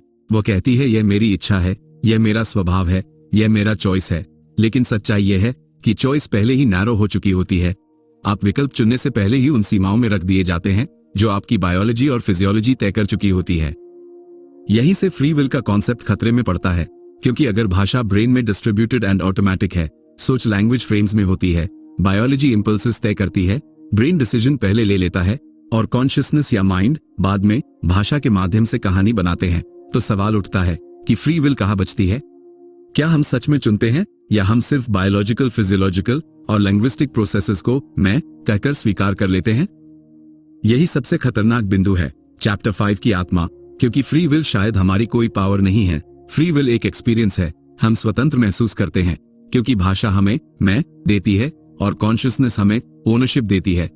लेकिन यह ओनरशिप कंट्रोल की गारंटी नहीं है। महसूस करना और नियंत्रित करना एक चीज नहीं होते। इसी का शार्प कोलैप्स लाइन यह है कि हम निर्णय नहीं लेते, हम उन निर्णयों को भाषा के जरिए अपना मान लेते हैं। लेकिन यहां प्रश्नों का खेल समाप्त नहीं होता। यहीं से प्रश्न और गहरे होकर लौटते हैं, क्योंकि यह सवाल साइंस के नहीं हैं, ये फिलॉसफी के सवाल हैं। ये सिर्फ कारणों की व्याख्या नहीं चाहते, ये जिम्मेदारी की नींव मांगते हैं। और जहां जिम्मेदारी का सवाल खड़ा होता है, वहां दर्शन चुप नहीं रह सकता। अगर हम आजाद नहीं, तो दोषी किसे ठहराएं और इनाम किसे दें? गलती किसकी निकालें और तारीफ किसकी करें? जब आप कहते हैं मुझसे हो गया या मेरे बस में नहीं था, ये सिर्फ सेंटेंसेस नहीं हैं, ये आपकी पूरी नैतिक दुनिया के दरवाजे हैं। यहीं से कानून, न्याय, दंड, क्षमा और पश्चाताप सब अर्थ पाते हैं। अगर माइंड सिर्फ केमिकल रिएक्शन है, तो गिल्ट का मतलब क्या है? रिपेंटेंस अर्थात पछतावा किस चीज का नाम है? और इंसान का संघर्ष किस चीज के लिए है? अगर सब कुछ पहले से तय है, तो फिर इंसान अपने भीतर इतना बोझ क्यों महसूस करता है? क्यों सही और गलत उसे भीतर से कचोटते हैं? डेंटो का इशारा स्पष्ट है। माइंड का सवाल सिर्फ थिंकिंग का सवाल नहीं है। यह इस बात का सवाल है कि इंसान को एक जिम्मेदार प्राणी किस आधार पर कहा जाए। यह इस बात का सवाल है कि इंसान अपने किए का लेखा जोखा किससे और क्यों मांगता है। यही सवाल ह्यूमन डिग्निटी को जन्म देता है, यानी मानव गरिमा को, क्योंकि गरिमा इस विश्वास पर खड़ी होती है कि इंसान सिर्फ प्रतिक्रिया नहीं, बल्कि उत्तर देने वाला प्राणी है। वह ऐसा प्राणी है जो कह सकता है यह मैंने किया और मुझे इसके परिणाम स्वीकार हैं। और अगर यह क्षमता सिर्फ एक भ्रम है तो फिर गरिमा भी सिर्फ एक कहानी बन जाती है। इसीलिए डैंटो के लिए माइंड को समझना कोई बौद्धिक खेल नहीं है। यह उस आधार को समझने की कोशिश है जिस पर नैतिकता, जिम्मेदारी और इंसान होने का अर्थ खड़ा है। और शायद यही दर्शन की सबसे बड़ी गंभीरता है। तो दोस्तों, इस पूरे अध्याय में हमने किसी एक उत्तर की तलाश नहीं की, बल्कि उस जमीन को खोला जिस पर हमारे सारे उत्तर खड़े होते हैं। हमने सबसे पहले यह समझा कि माइंड कोई साधारण वस्तु नहीं है, न कोई ऐसा अंग जिसे दिखाया, तौला या एक जगह रख दिया जाए। माइंड वो माध्यम है जिसके जरिए दुनिया हमें दिखाई देती है और हम खुद को समझते हैं। हमने ये भी देखा कि मन कोई स्थिर चीज नहीं, बल्कि एक चलती हुई प्रक्रिया हो सकता है। और अगर ऐसा है तो मैं कोई तयशुदा इकाई नहीं, बल्कि एक प्रश्न बन जाता है। एक ऐसा प्रश्न जो हर सोच के साथ खुद से टकराता है। फिर हमने माइंड और बॉडी के पुराने संघर्ष को समझा। ड्यूलिज्म ने हमें यह सोचने पर मजबूर किया कि शायद मन शरीर से अलग है। मटेरियलिज्म ने यह कहा कि मन सिर्फ ब्रेन की एक्टिविटी है। लेकिन आर्थर सी डैंटो ने किसी एक पक्ष को नहीं चुना। उन्होंने हमें उस जगह तक पहुंचाया जहां दोनों ही अधूरे लगने लगते हैं, जहां अनुभव न पूरी तरह भौतिक लगता है, न पूरी तरह अलग। हमने साइकोलॉजी और न्यूरोसाइंस के उदाहरणों से देखा कि ब्रेन को चोट लगने पर भी माइंड पूरी तरह मिटता नहीं, और यह भी देखा कि विचार और भावनाएं शरीर की प्रक्रियाओं को बदल सकती हैं। यानी माइंड एंड बॉडी न पूरी तरह अलग हैं, न पूरी तरह एक। वे एक दूसरे में उलझे हुए हैं। फिर हम पहुंचे मेंटल स्टेट्स के सवाल तक। दर्द, डर, खुशी, पछतावा, उम्मीद, ये सब भौतिक नहीं है, लेकिन हमारी जिंदगी इन्हीं से चलती है। मटेरियलिज्म सिग्नल समझा सकता है, लेकिन मीनिंग नहीं। और यही फिलॉसफी साइंस से आगे निकल जाती है। इसके बाद अध्याय का केंद्र आया, कॉन्शियसनेस। सिर्फ सोचना नहीं, बल्कि यह जानना कि हम सोच रहे हैं। यही आत्म जागरूकता इंसान को मशीन से अलग करती है। और यही ये भी साफ हुआ कि चेतना को पूरी तरह समझने की कोशिश उसी आधार को हिला देती है जिस पर समझ खड़ी होती है। अधूरापन यहां कमजोरी नहीं, सच्चाई है। हमने प्रोसेसिंग और एक्सपीरियंस का मूलभूत अंतर समझा। प्रोसेसिंग बाहरी प्रक्रिया है जिसे देखा और मापा जा सकता है, जबकि एक्सपीरियंस आंतरिक अनुभव है जिसे केवल जिया जा सकता है। दर्शन का सबसे गहरा प्रश्न यहीं से पैदा होता है कि अनुभव होने का अनुभव किससे बनता है। डैंटो के अनुसार चेतना को पूरी तरह किसी सूत्र, वस्तु या माप में नहीं बांधा जा सकता। यह दर्शन की विफलता नहीं, बल्कि उसकी ईमानदारी और ताकत है। क्योंकि जहां प्रश्न जीवित रहते हैं, वहीं सोच जीवित रहती है। हमने ये भी सीखा कि चेतना को पूरी तरह ऑब्जेक्ट बना देना असंभव है, क्योंकि चेतना ही वो सब्जेक्ट है जिसके भीतर हर समझ घटती है। यदि चेतना को पूरी तरह समझ लिया जाए तो समझने वाला मैं ही मिट जाएगा। इसलिए चेतना का अधूरा रहना उसकी कमजोरी नहीं, बल्कि उसकी सच्चाई है। प्रोजेक्ट प्रकाश और महासागर एवं लहरों के उदाहरणों से यह स्पष्ट हुआ कि मस्तिष्क एक यंत्र है, लेकिन चेतना वह अतीन्द्रिय और आतिभौतिक उपस्थिति है जो अनुभव को संभव बनाती है और अर्थ देती है। यही समझ हमारे मानसिक स्वास्थ्य से भी जुड़ती है। जब हम खुद को ऑब्जेक्ट मान लेते हैं, तनाव पैदा होता है, लेकिन जब हम सब्जेक्ट यानी दृष्टा की उपस्थिति में लौटते हैं तो शांति आती है। फिर हमने देखा कि भाषा मन को सिर्फ व्यक्त नहीं करती, बल्कि उसे आकार भी देती है। विटगेनस्टाइन के शब्दों में, आप जितनी भाषा जानते हैं, आप उतनी ही दुनिया में जीते हैं। जो अनुभव भाषा में नहीं आ पाता, वह आपकी दुनिया में पूरी तरह प्रवेश नहीं कर पाता। और यही से फ्रीडम एंड फ्री विल का सवाल पैदा हुआ। अगर भाषा हमारी सोच की सीमा तय करती है, अगर बायोलॉजी और फिजियोलॉजी हमारे इंपल्सेस और प्रतिक्रियाएं तय करती हैं, अगर ब्रेन निर्णय पहले ले लेता है एंड कॉन्शियसनेस बाद में कहानी बनाती है, तो आजादी एक सरल तथ्य नहीं रह जाती। हमने ये समझा कि शायद फ्री विल कोई पूर्ण शक्ति नहीं, बल्कि एक अनुभव है। हम स्वतंत्र महसूस करते हैं क्योंकि भाषा हमें मैं देती है और मन या चेतना हमें ओनरशिप देती है, लेकिन ओनरशिप कंट्रोल की गारंटी नहीं है। तो अब जब ये पूरा अध्याय आपके भीतर से होकर गुजर चुका है, तो शायद एक बात साफ हो गई होगी कि यह अध्याय आपको यह बताने नहीं आया था कि माइंड क्या है, या चेतना कहां स्थित है, या फ्री विल सच है या भ्रम। यह अध्याय आपसे कुछ छीनने आया था, आपकी सहज धारणाएं, आपके पक्के विश्वास और वह आरामदेह भरोसा कि आप जो सोचते हैं, जो चुनते हैं, वो पूरी तरह आपके हाथ में है। आर्थर सी डैंटो के विचारों और उनकी इस दार्शनिक पुस्तक से दिशा प्राप्त करते हुए गगन अनुत्तीर्ण एक अलग ही दर्शन की ओर मुड़ जाते हैं। वो सर्टेनिटी नहीं देता, वो ऑनेस्टी मांगता है। वो कहता है, अगर माइंड को समझना है तो पहले यह स्वीकार करना होगा कि जिससे हम समझते हैं उसी को समझने की कोशिश कर रहे हैं। अगर चेतना को समझना है तो यह मानना होगा कि चेतना कभी पूरी तरह वस्तु नहीं बन सकती। अगर आजादी की बात करनी है तो ये देखना होगा कि भाषा, बायोलॉजी एंड ब्रेन हमारे विकल्पों को कहां तक सीमित कर चुके हैं। और फिर भी इन सब सीमाओं के बीच इंसान एक अजीब काम करता है। वो जिम्मेदारी लेता है, वो अपराधबोध महसूस करता है, वो माफी मांगता है, वो पश्चाताप करता है, वो कहता है यह मैंने किया, यह मेरा फैसला था। शायद यही फ्री विल का सबसे गहरा रूप है। पूर्ण नियंत्रण नहीं है, लेकिन उत्तरदायित्व फिर भी है। पूर्ण स्वतंत्रता नहीं है, लेकिन उत्तर देने की क्षमता फिर भी है। और शायद इसी क्षमता में मानव गरिमा का जन्म होता है। दोस्तों, चैप्टर के अंत में गगन अनुत्तीर्ण डेंटो के विचारों से दिशा प्राप्त करते हुए साइकोलॉजी, न्यूरोसाइंस, दर्शन और बहुत से विद्वानों को पढ़ते और सीखते हुए और अपने विचारों और अनुभवों को खोलते हुए लिखते हैं कि जिसे हम अपना निर्णय कहते हैं वह असल में हमारी फिजियोलॉजी का एक अंतिम सिरा मात्र है। हमारे सचेत होने से बहुत पहले हमारी बायोलॉजी अपना खेल खेल चुकी होती है। हार्मोनल रश, न्यूरल फायरिंग और डीएनए में कोडेड अरबों सालों के संस्कार, ये सब मिलकर वह धरातल तैयार करते हैं जिसे हम मेरा चुनाव, मेरी मर्जी, मेरा ज्ञान का नाम देते हैं। हमारी बुद्धि और हमारा मन उस जैविक हलचल को भाषा के सांचों में ढालते हैं। मन एक कहानीकार है जो बायोलॉजी, फिजियोलॉजी और भाषा के कच्चे माल से अहंकार की इमारत खड़ी करता है। गगन अनुत्तीर्ण कहते हैं कि शायद स्वतंत्रता चुनने में नहीं, बल्कि देखने में, यानी कि अवेयरनेस में है। जब आप ये समझ लेते हैं कि मैं केवल एक कहानी है जो भाषा के माध्यम से बुनी जा रही है, तो आप उस कहानी के साथ तादात्म्य यानी कि आइडेंटिफिकेशन तोड़ देते हैं। असली फ्री विल तब शुरू होती है जब आप भाषा के सांचों, न्यूरल पैटर्न से बाहर निकलकर उस पूरी प्रक्रिया के साक्षी बन जाते हैं। लेकिन इस बिंदु पर फिर एक बहुत बारीक और मजबूत सवाल उठता है, क्या वो साक्षी भी भाषा का एक सूक्ष्म हिस्सा है या वो वास्तव में भाषा के पार का शून्य है? ये प्रश्न उस अंतिम सीमा पर है जहां पहुंचकर शब्द भी हार मानने लगते हैं। गगन अनुत्तीर्ण ने डेंटो की इस पुस्तक के साथ साथ और बहुत से विषयों और पुस्तकों को पढ़ते हुए और उन्हें समझने की कोशिश करते हुए लिखने की कोशिश की है कि इस साक्षी की प्रकृति को दो तरह से देखा जा सकता है। पहला है भाषा का सूक्ष्म जाल, द रिफाइंड ईगो। अक्सर जिसे हम साक्षी समझते हैं वह भी भाषा का एक अत्यंत सूक्ष्म और परिष्कृत रूप होता है। जब मन कहता है मैं अब देख रहा हूं, तो वो देखने वाला भी एक विचार ही है। यह मस्तिष्क का एक और न्यूरल पैटर्न है जो खुद को बाकी विचारों से अलग करके दृष्टा का लेबल लगा लेता है। अगर साक्षी के पीछे भी मैं साक्षी हूं का बोध शब्द के रूप में मौजूद है, तो वह अभी भी भाषा की कहानी का हिस्सा है। दूसरा दृष्टिकोण, भाषा के पार का शून्य, द एब्सोल्यूट वॉइड। वास्तविक साक्षी वह है जहां देखने वाले की कोई परिभाषा नहीं बचती। डेंटो जिस अवेयरनेस की ओर इशारा करते हैं वह भाषा के आने से पहले की स्थिति है।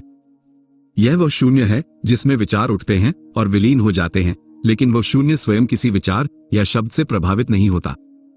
यहां मुक्ति का अर्थ कहानी को मिटाना नहीं, बल्कि यह जान लेना है कि कहानी सत्य नहीं है। यही शंकर का अद्वैत उत्पन्न होता है। जब भाषा के सांचे गिर जाते हैं तो देखने वाला और देखा जाने वाला एक हो जाते हैं। वहां केवल देखना बचता है, देखने वाला नहीं। गगन अनुत्तीर्ण इसी बिंदु पर अनुत्तीर्ण होने की महत्ता बताते हैं, जहां बुद्धि अपनी पूरी क्षमता लगाकर हार मान ले और मौन हो जाए। वो मौन ही भाषा के पार का द्वार है। अनुत्तीर्ण होना ही उत्तीर्ण होना है। ये सब गगन अनुत्तीर्ण के नाम से ही स्पष्ट हो रहा है। आमतौर पर समाज उत्तीर्ण होने यानी कि सफल होने, कुछ बनने, भाषा में अपनी पहचान पुख्ता करने को महत्व देता है। लेकिन यहां अनुत्तीर्ण होने का अर्थ उस अहंकार का हार मान लेना है जो कहता था मैं जानता हूं या मैं करता हूं। गगन उस अनंत विस्तार, शून्य और साक्षी भाव का प्रतीक है जो असीमित है, और अनुत्तीर्ण उस संसार और उसकी निरंतर सीखने वाली प्रक्रिया को दर्शाता है जहां कोई अंतिम परिणाम नहीं, बल्कि केवल प्रवाह और संतुलन है। जब आप भाषा और बुद्धि के स्तर पर पूरी तरह विफल होकर उस एब्सोल्यूट वॉइड, शून्य में गिरते हैं, तभी आप पहली बार उस वास्तविकता को छूते हैं जो नाम और रूप से मुक्त है।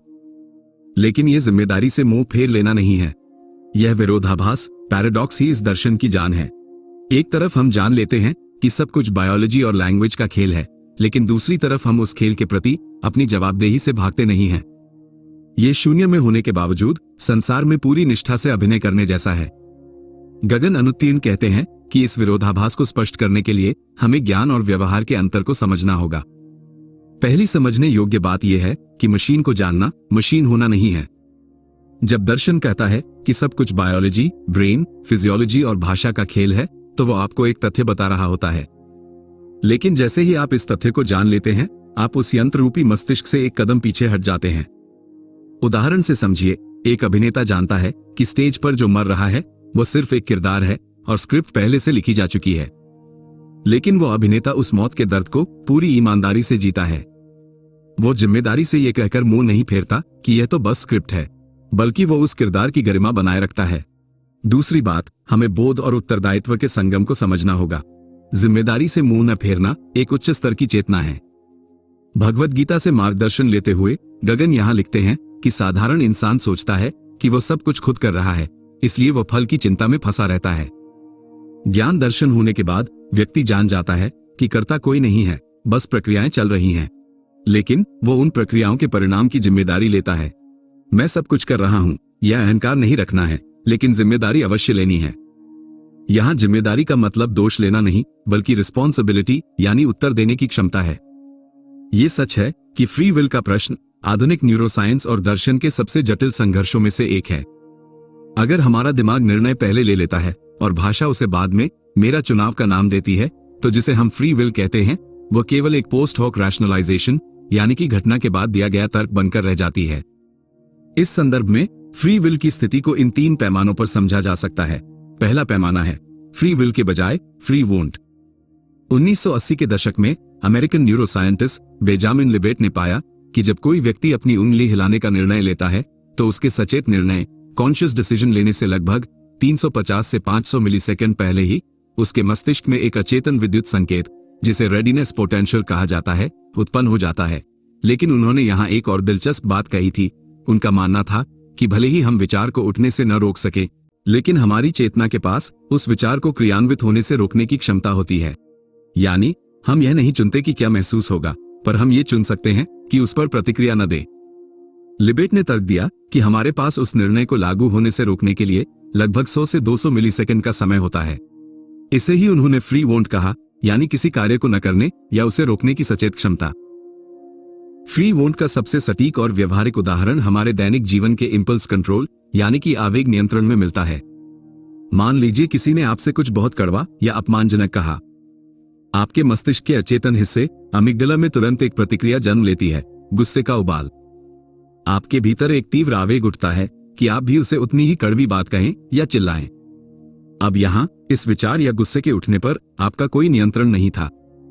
यह आपकी बायोलॉजी और पुराने संस्कारों के कारण ऑटोमेटिकली पैदा हुआ। लेकिन यहां विचार उठने और उसे जबान से बाहर निकालने के बीच एक बहुत छोटा सा अंतराल होता है। ठीक उसी क्षण आपकी सचेत चेतना कॉन्शियस अवेयरनेस हस्तक्षेप करती है। आप उस आवेग को महसूस तो करते हैं, लेकिन खुद को उसे क्रियान्वित करने से रोक लेते हैं। आप चुप रह जाते हैं। यहां आपने यह नहीं चुना कि आपको गुस्सा आए या नहीं, गुस्सा तो अपने आप आ गया, लेकिन आपने ये जरूर चुन लिया कि आप उस गुस्से को एक्शन के रूप में नहीं बदलेंगे। यही न करने की शक्ति फ्री वोंट है। इसे हमारी बेसिक बायोलॉजिकल नीड्स के उदाहरण से भी समझा जा सकता है। जैसे मुझे प्यास लग रही है, लेकिन मैंने खुद पानी नहीं पिया, पहले दूसरे को पानी पिलाया जो मुझसे ज्यादा प्यासा है। इससे यह साबित होता है कि चेतना पूरी तरह से बायोलॉजिकली कंट्रोल नहीं है। जहां प्यास एक बायोलॉजिकल ड्राइव है, वहीं किसी और की जरूरत को पहले रखना एक कॉन्शियस चॉइस, सचेत चुनाव है। यह दिखाता है कि मनुष्य अपनी जैविक प्रवृत्तियों के ऊपर उठकर निर्णय लेने में सक्षम है। दूसरा पैमाना है भाषा का इंटरप्रेटर, द इंटरप्रेटर मॉड्यूल।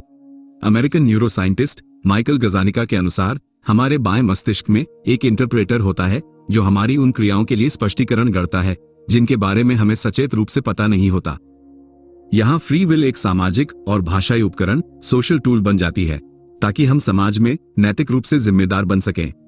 इसलिए गगन कहते हैं कि भले ही मेरे न्यूरॉन्स ने निर्णय पहले ले लिया हो, लेकिन उस निर्णय के बाद जो संसार में घटित होगा उसके प्रति मेरा जागरूक होना ही मेरी गरिमा है, क्योंकि फ्री वोंट तो मेरे नियंत्रण में कुछ हद तक था ही।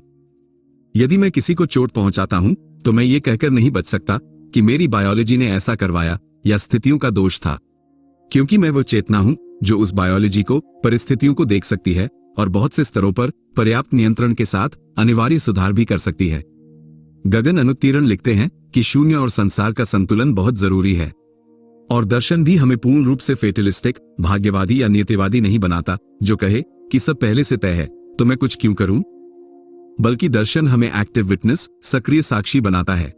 क्योंकि कट्टर नियतिवाद को मानना तो अचेतन सत्ता को शोभा देता है, मशीनों को शोभा देता है, क्योंकि वह किसी भी स्तर पर यह नहीं जानती कि वह क्या है और क्या कर रही है। और जैसा कि गगन ने कहा है कि मशीन को जानना मशीन होना नहीं है। हम सिर्फ कुछ करते ही नहीं हैं, बल्कि ये जानते भी हैं कि हम कुछ कर रहे हैं। हम केवल सोचते ही नहीं हैं, हम ये जानते भी हैं कि हम सोच रहे हैं। और यही जागरूकता जिम्मेदारी को उत्पन्न करती है। शून्य अंदर की शांति है, जहां आप जानते हैं कि कुछ भी स्थायी नहीं है। संसार बाहर का कर्म क्षेत्र है, जहां आप अपनी पूरी मानव गरिमा के साथ पश्चाताप भी करते हैं, माफी भी मांगते हैं और सुधार भी करते हैं। निष्कर्ष यही है कि जिम्मेदारी से मुंह न फेरना ही इंसान को एक जैविक रोबोट बनने से बचाता है। एक रोबोट को अपराधबोध नहीं होता, लेकिन एक सचेत इंसान को होता है। और यही अपराधबोध, यही जिम्मेदारी इस बात का प्रमाण है कि भले ही हम मशीनी प्रक्रियाओं के बंधनों में हों, हमारी चेतना उन सीमाओं के पार जाने की तड़प रखती है।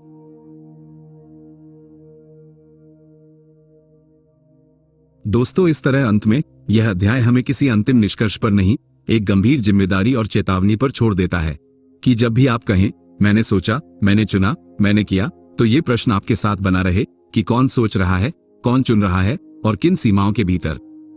क्योंकि दर्शन आपसे यह नहीं कहता कि आप स्वतंत्र नहीं हैं। दर्शन बस इतना कहता है कि अपनी आजादी को, अपने मन को, अपनी चेतना को, अपने मैं को इतना आसान मत समझिए। और शायद यही दर्शन का असली उपहार है। तो दोस्तों, हम चैप्टर 5 को किसी उत्तर के साथ नहीं, बल्कि एक जिम्मेदारी के साथ समाप्त करते हैं। क्योंकि अगर आपने यहां तक सुना है, तो अब यह सवाल सिर्फ दर्शन का नहीं रहा, यह आपका निजी सवाल बन चुका है। आपने देखा कि मन कोई साधारण वस्तु नहीं है, चेतना कोई आसान प्रक्रिया नहीं है, और आजादी शायद उतनी सीधी नहीं जितनी हम रोज मान लेते हैं। अब अगला सवाल अपने आप उठता है, अगर हमारा सोचना, हमारा चुनना और हमारा मैं इतनी गहराई से भाषा में बुना हुआ है, तो भाषा असल में क्या है? क्या शब्द सिर्फ कहते हैं या वे अर्थ रचते भी हैं? क्या भाषा दुनिया को दिखाती है या दुनिया को हमारे लिए बनाती है? इन्हीं सवालों के साथ हम प्रवेश करेंगे चैप्टर 6 में, जहां मन से आगे भाषा खुद कटघरे में खड़ी होगी। अगर यह अध्याय आपको सोचने पर मजबूर कर पाया है, तो इसे केवल देखिए नहीं, इस पर सोचिए, इसे जीने की कोशिश कीजिए। अपनी बात कमेंट में लिखिए, क्योंकि दर्शन संवाद से जिंदा रहता है। इसे उन लोगों के साथ शेयर कीजिए जो सिर्फ जानकारी नहीं, समझ ढूंढते हैं। और अगर आप इस यात्रा में आगे तक साथ चलना चाहते हैं, तो चैनल को सब्सक्राइब कीजिए, क्योंकि आगे सवाल और गहरे होंगे और शब्द और भी जिम्मेदार। मिलते हैं चैप्टर 6 में, फिलॉसफी ऑफ लैंग्वेज, जहां शब्द सिर्फ बोले नहीं जाएंगे, वे समझे जाएंगे।